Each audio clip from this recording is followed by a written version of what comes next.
Yang pertama mengenai bicara mungkin saya sebut dulu industri sunset gitu ya, karena sesungguhnya minyak bukan oil and gas itu bukan hanya bahan untuk energi yang kita tahu bahwa saat ini kita sedang masuk dalam periode energi isu transisi energi gitu ya.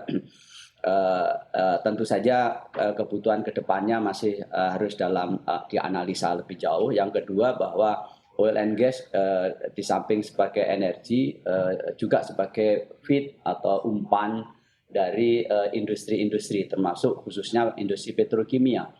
Nah, di sekitar kita ini banyak sekali bahan-bahan yang bersumber dari industri petrokimia.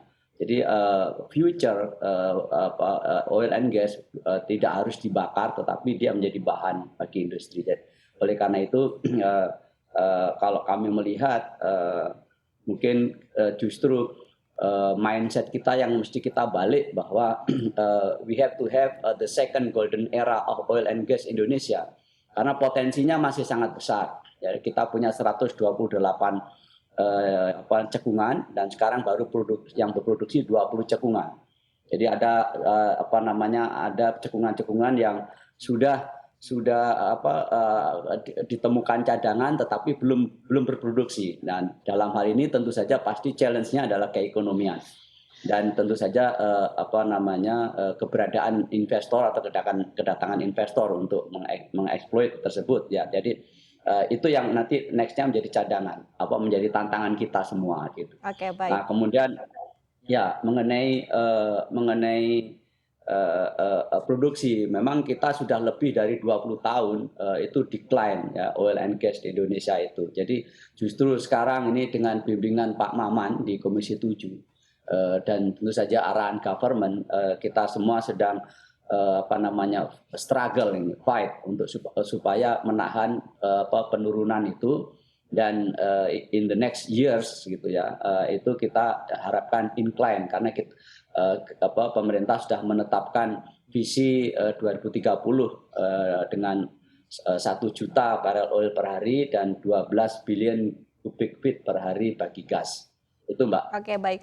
Pak Dwi, terkait dengan pernyataan dari DEN begitu terkait dengan usia cadangan minyak di Indonesia yang saat ini tersisa 9 tahun lagi. Anda melihatnya seperti apa? Apakah ini juga menjadi suatu tantangan begitu ketika berbicara terkait dengan investasi untuk sektor hulu minyak dan gas di dalam bumi di Indonesia terkait dengan untuk cadangannya saat ini? Iya, betul sekali Mbak Iva, bahwa cadangan tentu saja menjadi sebuah kebutuhan awal sebelum kita berbicara produksi dan lifting ya. Jadi nggak mungkin kita nggak punya cadangan tapi mau produksi. Jadi oleh karena itu memang cadangan ini menjadi concern pertama, dan ini kalau di oil and gas ini KPI pertama ini. KPI pertama itu adalah menemukan cadangan. Nah, ada beberapa temuan yang tercatat nanti sebagai cadangan yang sudah discovery ya, dan kemudian K3S berhasil menyusun plan of development-nya. Jadi hitung-hitungan keekonomiannya berhasil, maka naik dia menjadi plan of development, dan itu masuk sebagai cadangan, kita tercatat sebagai cadangan. Jadi ada beberapa temuan-temuan yang belum masuk dalam sebagai cadangan karena memang plan of development-nya belum keluar. Jadi itu yang, dan sebagaimana yang kita selalu sampaikan, laporkan ke publik tiap 3 bulan, capaian salah satu KPI-nya adalah reserve replacement ratio.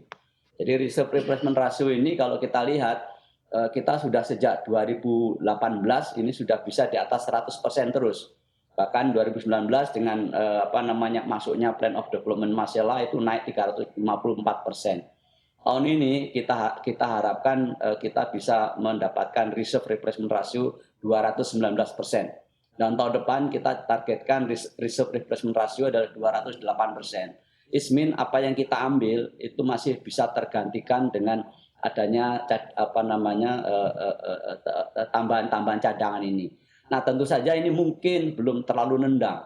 Nendangnya tentu saja kalau kita bisa ketemu giant discovery ke depan. Nah, itulah yang kegiatan-kegiatan eksplorasi yang harus kita dorong, kita masifkan untuk bisa menemukan giant discovery gitu.